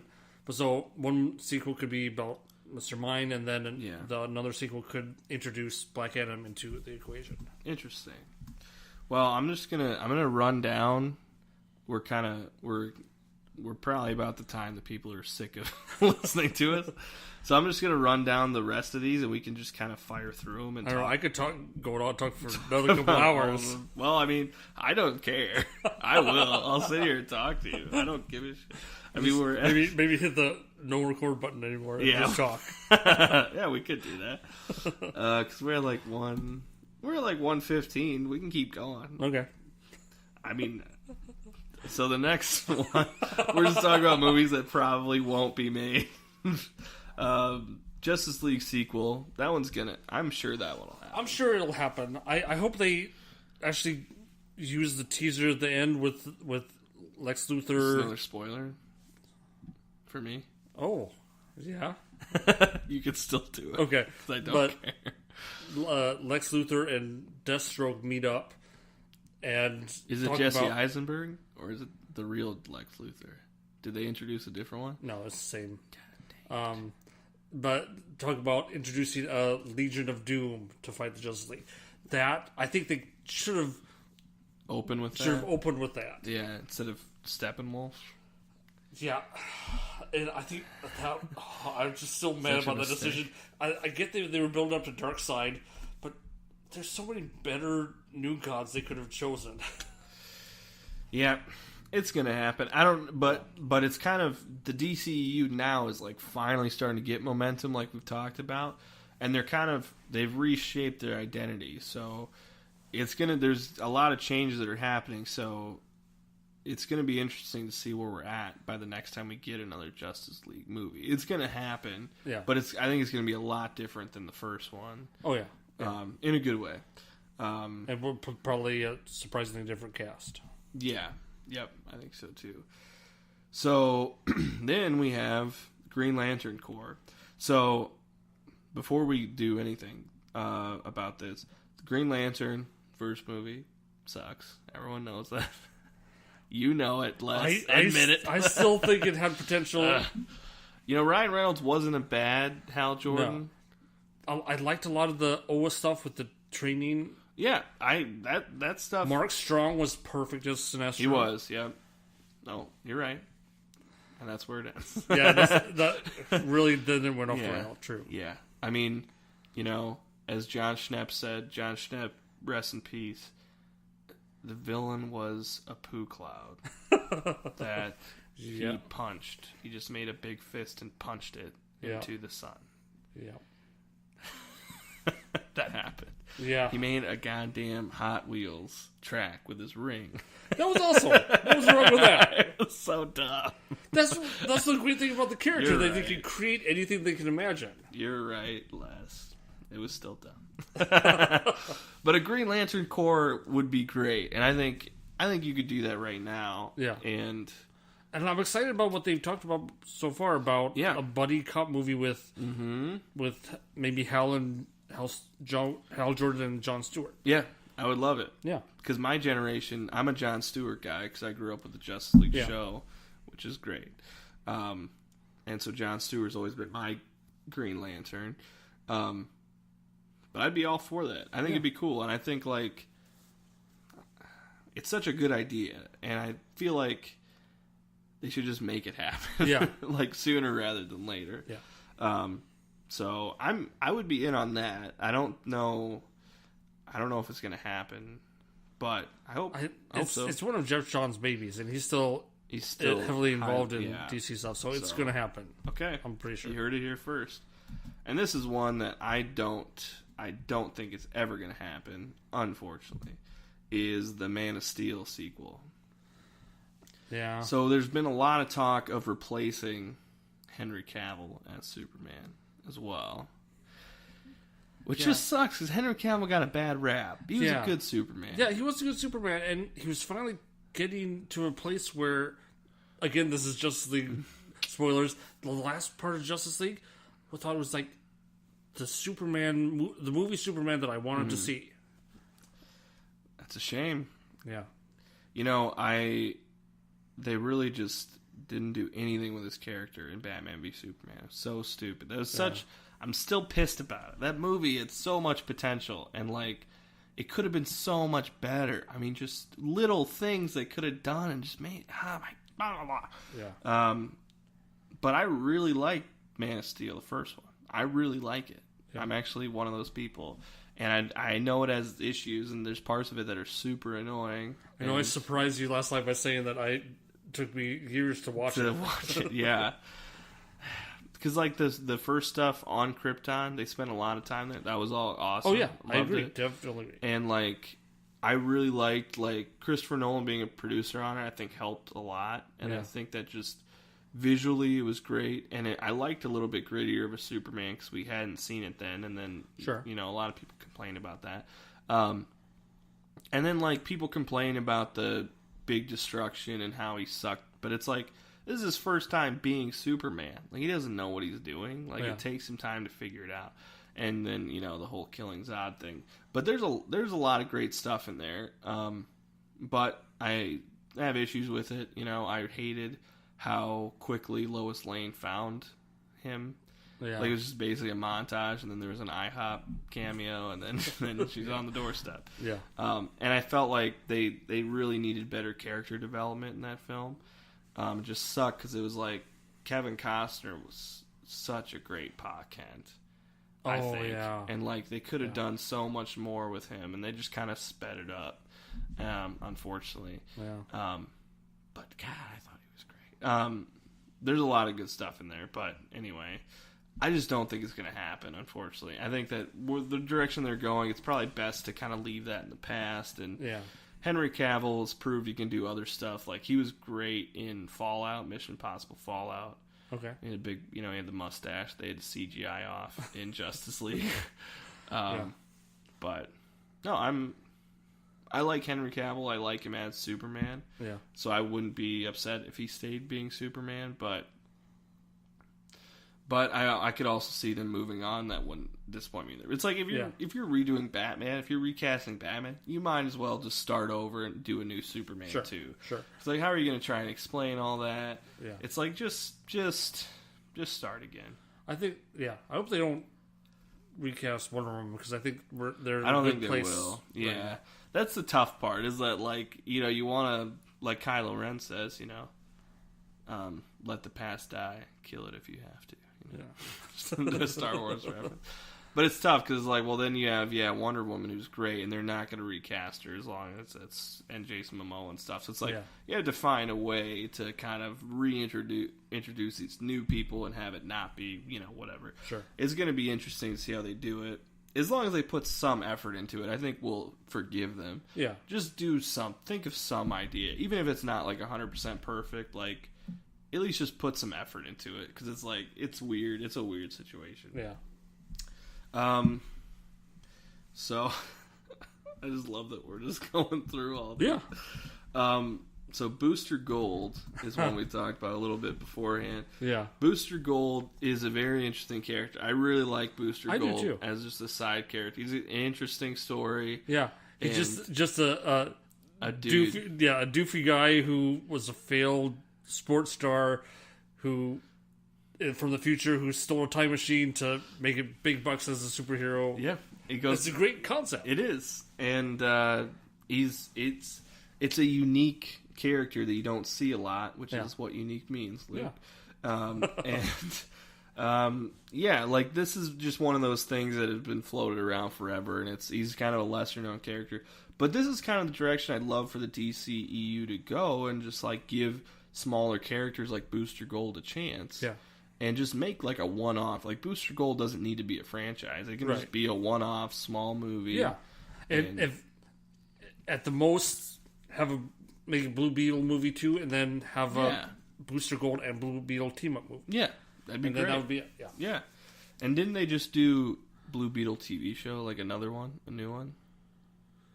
No, I think they had a pilot, and they were hoping to do one, but they never got picked up. Okay, well that's too bad. Yeah, it's a really fun movie, and movie. It's not a movie. Fun character. Yeah.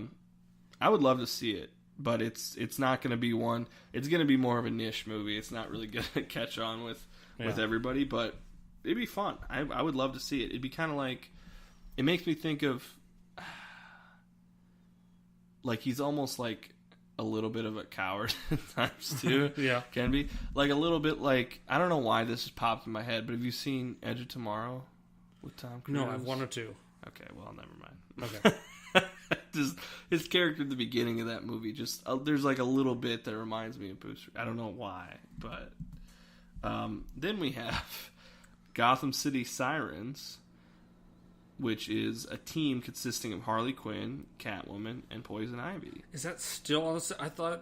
I guess I got confused when they were talking about the Harley Quinn solo movie, then Birds of Prey. Yeah. So, this is just...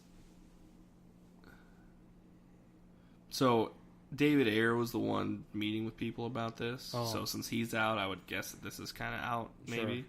And I would think that probably Birds of Prey is sort of replaced. Yeah, because it seemed like they were trying to find a vehicle for Harley Quinn. Yeah, and now Birds of Prey is that. Right. So,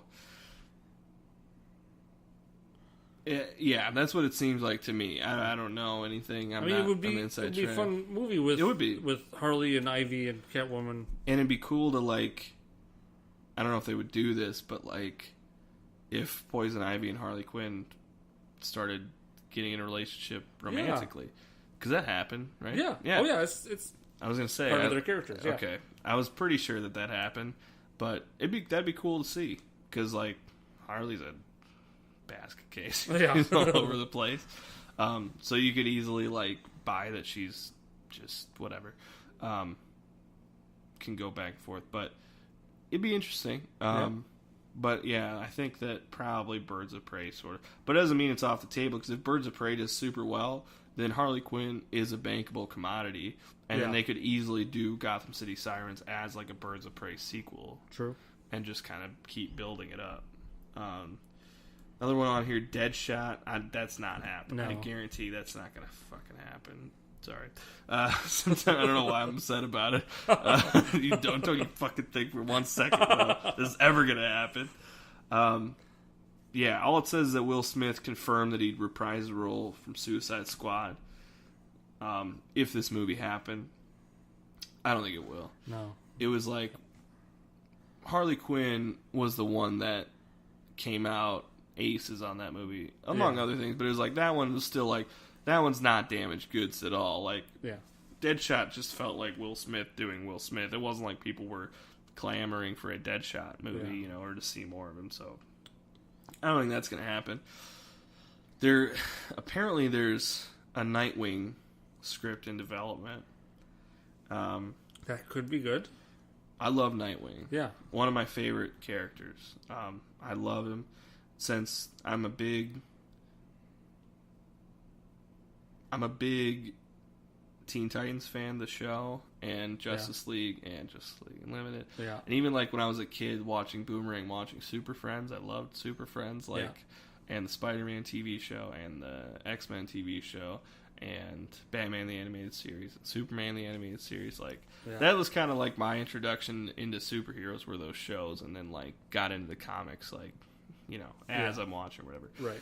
So I just loved, like, it was in season 1 where, or maybe it was the premiere season 2 of Teen Titans, I don't know, but where they the guy comes from the future to get this time thing, or I'm pretty sure he comes from the future. Oh, where the Starfire goes into the yeah. So she goes into the future, and then she sees where the Teen Titans are, and they're all just in rough shape, and they're not together. But then Robin is Nightwing. Yeah. That was my introduction to Nightwing. And I was like, oh, that's badass. Yes. Oh, I loved it. Nightwing is a badass character. Love Nightwing. Yeah. He's... I'd argue that Dick Grayson is one of the best characters at DC. From his origin as Robin up to breaking out to his own. One of the best characters arcs, yeah. Love him. Yeah, same. I would love to see it. I think... I don't know. Do you tie this into the I don't know, because like the Batman, I don't think they'll have Robin in it. I wouldn't think. So that's the tough part, is that he's undeniably tied to being Robin. Do you like reference that history and then just move on to tell whatever story you're telling? You could. I mean, you could have. It'd be hard, but you could definitely. Because, like, in Batman v Superman, they made references to a previous Robin, to Jason Todd, it looked like. Yeah. So, I mean, you could kind of go with that storyline and just have flashbacks. Or have the first movie be his transition to Nightwing. Yeah. I would love it. Yeah. I love Nightwing. And it's sort of like... The feeling I get about Nightwing is like... So, Return of the Jedi is my favorite Star Wars movie. Still is. Okay. I'm sorry, guys, but, you know, we are nerds here. Uh-huh. But one of my favorite parts when I was a kid, for sure, like, was Luke showing up to Jabba's palace as saying, like, he wasn't really technically, but he's saying, I'm a Jedi Knight. And he's created his own lightsaber, and he's used the Jedi mind trick, and he's really sharpened his teeth, and he's come a long way from Empire, where Empire he wasn't ready to face Vader, and he got his ass kicked, and was kind of naive. And then in Jedi, he just shows up, and he's like, I'm ready now, and people are like, oh, you're still whatever. But like that's kind of what Nightwing feels like, because before he's like, oh, he's always Robin trying to prove himself, and Batman saying, you're not ready yet, you're not ready. And then he goes out on his own. He proves that he can be a hero, like on his own merits, which is great. I love it. I had to bring it back to Star Wars. No, that's a good analogy. Thanks, man. Oh, this is an interesting one. So Batgirl. This was the one that Joss Whedon wanted to make for a long time. So he was hired to write this in 2017. Probably around, okay. So he began production on 2018, but then he stepped down in February. So in April, after impressing Warner Brothers with their work on Birds of Prey, Hodson was hired as screenwriter for Batgirl, and then they're looking for a female director to replace Whedon. So I know Joss Whedon talked about for years how he wanted to do a Batgirl script, a movie, and then like started developing it, and then he stepped down. I'm not really sure why, I guess. Was it the bad reception to Justice League that I think took that down too? Yeah, I would guess so. Probably, the kind of poor reception, and then Warner Brothers was like, they probably mutually agreed that. Plus, like Joss Whedon said before, that he got tired of the Avengers movie, like the really big budget. He's like, it's tiring and it's really hard on you. And I'm sure that, I applaud him for finishing Justice League and taking that on, but that's a thankless job. Yeah. And it's like, he had to put a lot of work into that, I'm sure, and then that's what he got for it, was not being able to make the movie he wanted to. Yeah. Unfortunately, but it makes sense that they would want a female director, and you could do like but if they make a Batgirl movie, I'd hope they'd make a Nightwing movie, and you could kind of make your own Bat universe. Yeah, we could let's do that. Yeah, okay. Let's start that. I'm in. All you would really need, like even with I don't know if you can do it in the Batman, but in a Batman movie, just just have references to previous sidekicks. Yeah. Like Dick or what's her name? Barbara, right? Barbara, yeah. Yeah. So just have like references, and then enough where when they come out, it's like you can have flashbacks and whatever. Yeah. But that'd be interesting. I've always been a bigger fan of Nightwing than Batgirl. Just because Nightwing, even the name is like cooler, and Batgirl is still like Batman, but Batgirl. It's not even Batwoman. It's just like you could do better. Yeah. Like you could like stand up on your own a little bit. Sure. Better. But now they have a new Batwoman who's now getting her own CW TV show. Very cool. Well, then maybe that would replace the need for Batgirl anyway. I don't know. No, they're different enough that. Okay. You shot that down. Sorry. No, it's fine. This is interesting. The untitled Harley Quinn and Joker film. So, I don't know. I don't know what I think about this. So, they said that the production will start on this after Birds of Prey is done. And it's saying the story will explore the relationship of characters combining the tones of the Ficarra and Requa's previous works, Bad Santa and This Is Us. So those are the writers. Okay. And who's the Joker in it? I believe it's still Leto. Yeah. Because at least he signed on for the. It said that he signed on to do, not Suicide Squad, but the last one, the last Harley Quinn one we talked about. Oh yeah. So I don't know. It doesn't say that he didn't necessarily signed on for this one. So there's a chance we could get a different. I ranted in the last podcast about how much I hate this version of Joker. Well, I mean, if they keep that Harley Quinn, it would make sense if they kept that Joker, unfortunately. Joker reinvents himself all the time. That's true. So I wouldn't have a problem. I would welcome a new version of Joker. Yeah. I don't know. I mean, you could do it. It would make a lot of money. Yeah. But, whatever. Go back and listen to my rant on the first Suicide Squad. If I could make just one change on that movie, which I said, just make Joker the main villain. Get rid of the stupid Skybeam Enchantress bullshit. Hate it. Yeah. Just make the Joker the main guy they're going after. Like, there's a lot of problems I have with that movie, but like that would at least condense a lot of issues, and it would make more sense, and it would just flow better, and you'd have more connection to him, and you know who he is, and he has a connection to Harley. So it would just make more sense and flow better. It would make more sense for Amanda Waller, who's like, if Batman's not going to permanently get rid of Joker, we'll do it. Exactly.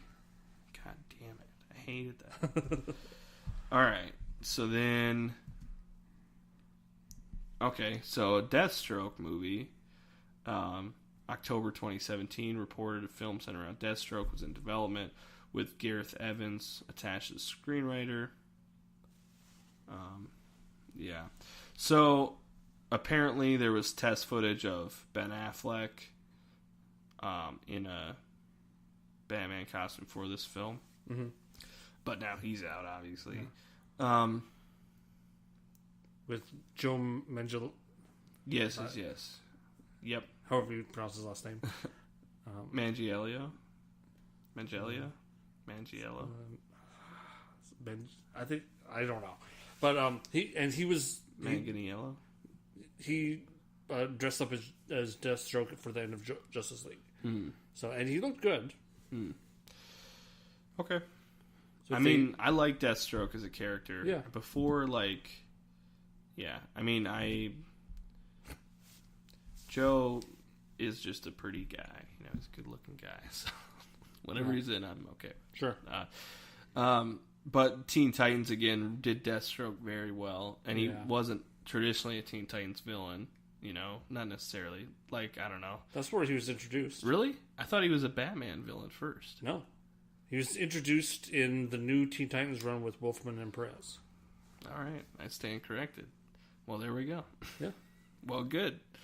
I love after that, I mean, they just always called him Slade. Yeah. But I loved that character, and that was Marvel ripping off DC when they did Deadpool, or was DC ripping off Marvel when they Rob made Deathstroke? Liefeld. If you look at Rob Liefeld's work, he rips off everything he possibly can. Fucking love it. But that was his one success, ripping off something. Yeah. So there you go. We know his name because of that. I don't know. Would I want to see a whole movie based around him? Not really. Not yet, anyway. Maybe if... Because then they're just going to make him an anti-hero. Yeah. It's just annoying. Like, just make... You can make a movie about a villain being a main character and have them do bad stuff. Yeah. You know? Just make it compelling. It'd be interesting. But I just hate that... Anti-hero is such a... Like, I didn't... Did you see Venom? Yes. So I never saw it because I didn't want to, but because it just looked like they were trying to make him an anti-hero. Is that true, or am I wrong about that? Yeah, because he has to save the world from something. Yeah. So I hate that. No, Venom is a villain. He's a Spider-Man villain. Yeah. He's not an anti-hero. Eddie Brock is a douche. Yeah. He's not a good guy. And for a Deathstroke where... That's always tricky, where the protagonist of your movie is a villain. Do you want the protagonist to do good, be the hero of the story? Yep. Even if they're an asshole. Yep. So it's always tricky, and I don't think it works well. You could, okay. But what you could do is have his backstory, and I don't know exactly what his backstory is, but you could show him as a person and show like decisions he's made and him trying to be a good person, and then the switch of why he does bad things, and then just kind of do a juxtaposition, sort of like Godfather Part 2, where it's like the flashback and then the modern time. So you see like flashes of him trying to be good, and then it cuts to the modern day where he's a piece of shit, and then kind of go do that, mirror back and forth. And then you're just kind of like, oh, you could have been good. Like, oh, you could have been a good guy. Yeah. But he's like, no, I'm a piece of shit. You know, that's the way you do it in my idea, in my mind. Ooh, I bet you're excited for this one. There's a solo Joker film where Leto has signed on to do. Apparently floating around out there. We're already getting the solo Joker movie this year. We don't need another one. There we go. I love Joaquin Phoenix. I think he would have been a great Joker in these films, and he's gonna be a Joker now. Yeah. That movie's just so interesting to me. Yeah. I don't know really what it's about. I don't want to know, but it's just interesting. It just looks like I don't know. It's just interesting. I was resistant of it at first because I don't think the Joker needs an origin. Right. But same. Exactly. But the story they're telling looks really interesting. It looks very interesting. I agree. It looks almost like a sort of a Taxi Driver-esque arc. It's just very interesting. Yeah. Because when they announced it, I was like, "Come on, get out of my face. I don't want an origin." But it looks very interesting. Yeah.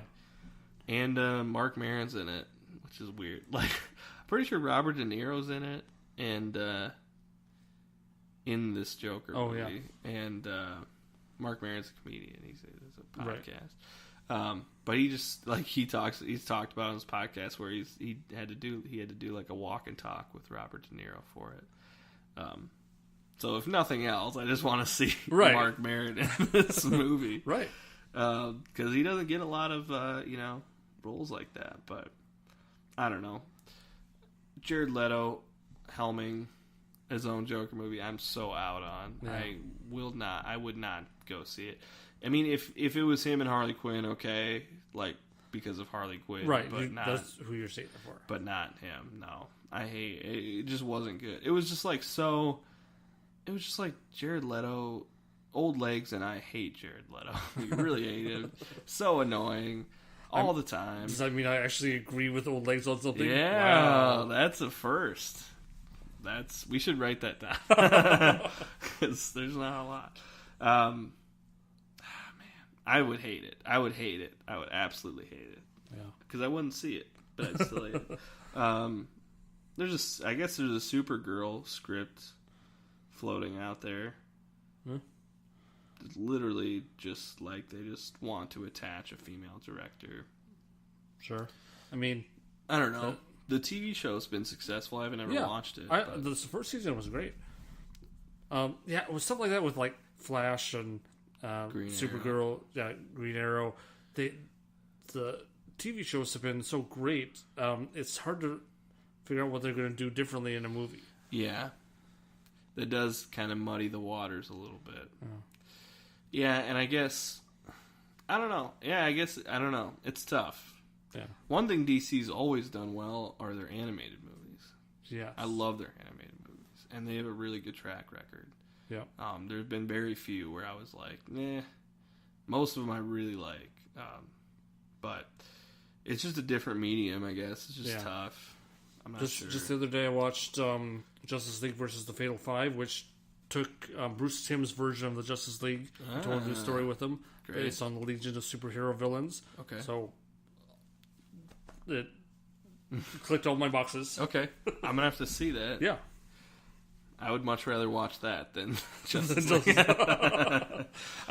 As long as I convince you to watch something Justice League related, I'm happy. You're happy by the time we leave here. I don't know. Can you do a Supergirl movie without having a successful Superman movie? Oh, that's a good question. Yeah, you kind of need a foundation because she's Superman's cousin. I mean, the original crappy 80s version, they had tried to distance her from Superman, and that didn't work. Yeah. You need her to be Superman's cousin. You know, do you know the YouTube reviewer Chris Stuckman? He does movie reviews. No. Well, he's he's big now, but he's always been my favorite. I've watched him for years. Awesome. And he does these special type of reviews called hilariosity reviews. Okay. Where movies are such atrocities that they're hilarious, basically. Yeah. And he did one for Supergirl, the movie. And just there's one part in that just kills me, where he has a clip from it where Supergirl like flies off, and this bystander somebody's like, "What is that?" And then a bystander is like, "A storm dragon." What? Just what? Died. I couldn't take it. It's like, what did you just say? That's quite a bit different than is it a bird, is it a plane? Right. Wow. Like, what is that? A storm dragon? What? What? Oh my god. So every time I think of Supergirl now, I think of that. Oh my god. Oh. Killed me. I don't think you can. But if they're gonna redo Superman, I don't know. Just focus on Superman. Don't worry about Supergirl. Yeah. If you can do another good Superman movie, whether with Henry Cavill or not, that takes off and is successful, then you can try and do Supergirl, I would think.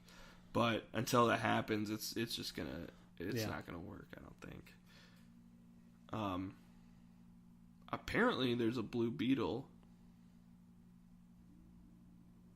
in development, but again, Booster Gold, I think it'd be smart, like you said, to try and kind of marry those two, like if they're have one, then the other, then have them team up. I like that idea. I think that could work pretty well.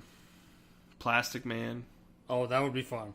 You think so? I was going to say, I think I would hate it. The plot is described as a comedy action adventure. Okay, that's interesting. I mean, that's the character. He's a goofball superhero. I guess I don't really know that much about him, other than I always just think of him as being a Mr. Fantastic ripoff. He was first. He was back from the 40s. Dang, but look at you. Dunking on me. But no, like, did you ever watch read Grant Morrison's JLA from the 90s?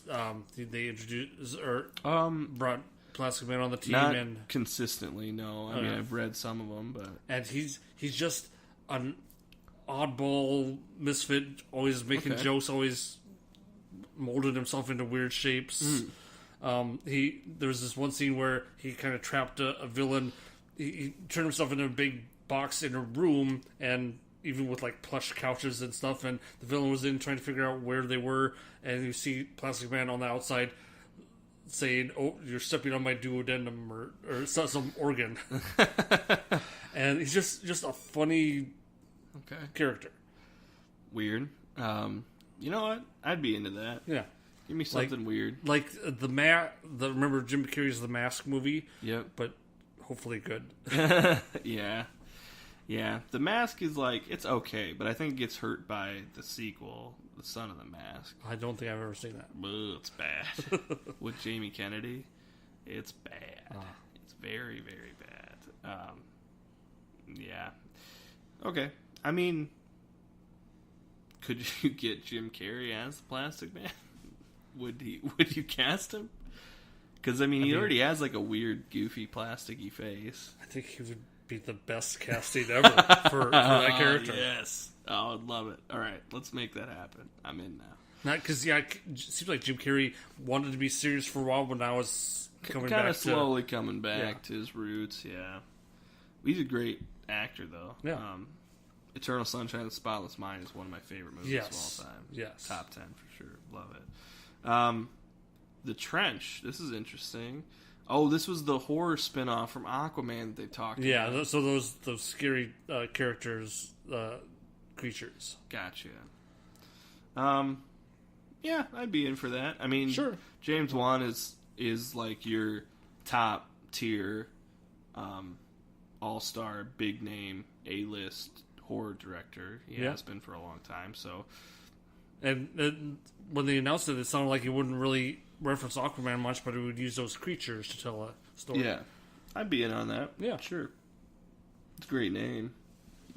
And then, so the last one on our list here is a Shazam sequel, which is going to happen. Yeah. It says Mark Strong's going to reprise his role, he said, so that's good. We could, yeah, because it sounded like that where he and Mr. Mind team up. Yeah, I'd be in for that. Yeah. So what did you think of the ending of Shazam, with the Shazam family at the end there? Loved it. I that's one of the best introductions. I mean, that it has a huge history. Mary and Freddie were longtime sidekicks. Mm-hmm. Which I hope they figured out what to do with their names, because since they can't use Captain Marvel anymore, the names of Mary and Freddie's heroes, Mary Marvel, perfect name, and Captain Marvel Jr. they really can't use anymore. Yeah. And they floated like Lady Marvel or King Marvel, or Lady Shazam or King Shazam. Terrible. But I mean, I love those characters. I love the introduction. Darla, love Darla. Eugene and Pedro were great. Yeah. And when they all touched the staff and say my name, Billy. No. Love it. I love that. And then, yeah.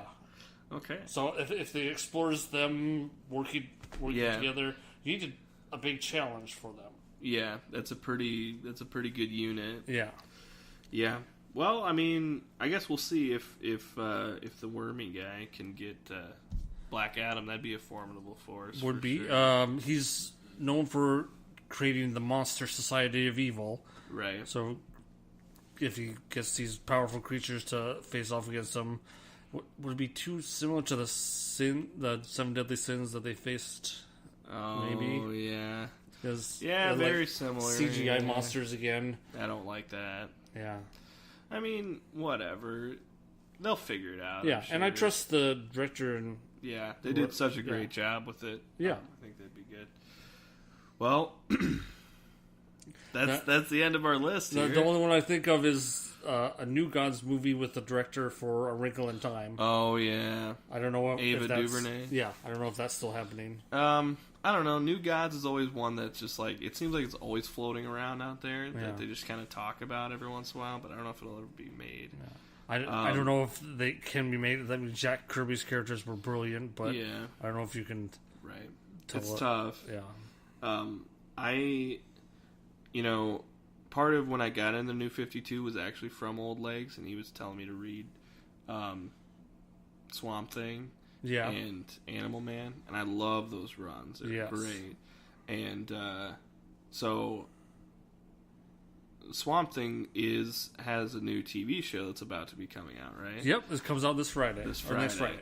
And I'm very excited for that. Yeah. Because I've heard really good things about it, and I've been in on Swamp Thing for a while now because of that. So it'd be great to see. I'm also, because of that, I'm a big Animal Man fan now because of it as well. So I love the Animal Man, Swamp Thing, the red and the green, because like kind of what I complained to Old Legs about. This was way back, like super early Squirrel Feed days back in the popcorn farm when he and I first like actually started talking. Like one of the things, like I said, was I was sick of